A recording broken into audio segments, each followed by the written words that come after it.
Las Vegas, Nevada boxing regulators gave Canelo Alvarez a reduced penalty for doping violations on Wednesday, Thursday, Manila time, potentially allowing him to return to the ring in September against Gennady Golovkin. Alvarez was given a 6-month suspension instead of the standard 1 year for first-time violators. His May 5 fight with Golovkin was called off earlier because of the doping, but with the Nevada Athletic Commission's suspension retroactive to February, he would be available for a possible fight with Triple G on the traditional Mexican Independence Day weekend in September. Golovkin, meanwhile, announced on Wednesday he would fight Vanes Martirosyan in Carson, California. On the May 5 date he was supposed to meet Alvarez. Bateman, a Nevada Deputy Attorney General, suggested a punishment of 6 months from the day of Alvarez's first positive test on February 17.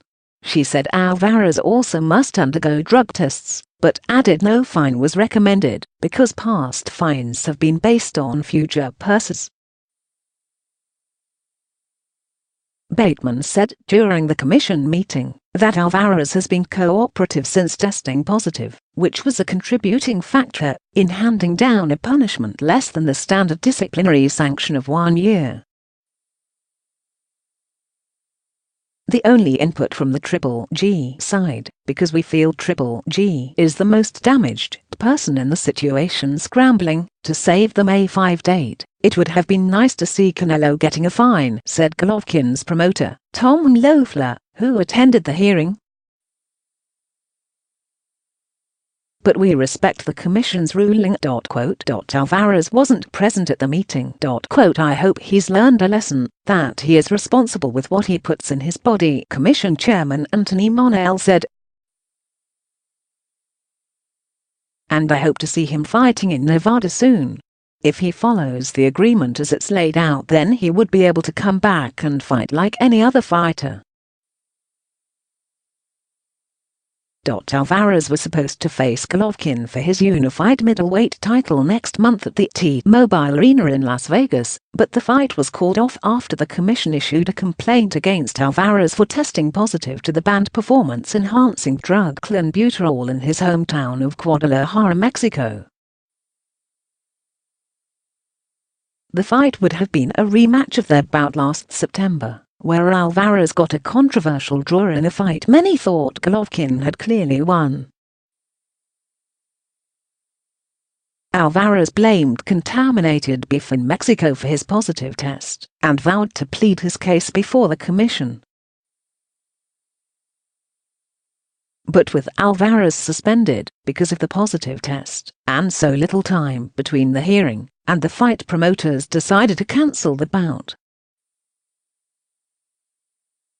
Although most professional sports, international anti-doping agencies and United States boxing commissions treat meat contamination differently from other positive tests, Nevada does not. Canelo and Golden Boy Promotions respect the rules of Nevada and are therefore satisfied with the settlement agreement reached today, Golden Boy Promotions said in a statement issued after the meeting. Alvarez had been a steady attraction in Las Vegas on the Cinco de Mayo weekend, and a consistent star on pay-per-view. The red-headed fighter is one of the most recognizable athletes in Mexico and one of the country's biggest sports heroes. Canelo looks forward to returning to the ring in September for Mexican Independence Day weekend to represent Mexico and boxing in what will be the sport's biggest event of the year, Golden Boy's statement said. He is ready to continue his remarkable record of fighting at the highest level. Loeffler said Golovkin could be ready for a September date with Alvarez, but he said Golovkin must focus first on his upcoming fight. Right now, we focused on May the 5th, Loeffler said. If Triple G doesn't win May 5, there's no talk about a Canelo rematch in the future. If Triple G is successful May 5, then the biggest fight in the sport of boxing is still Triple G and Canelo, and that's the fight we would try to make. Quote,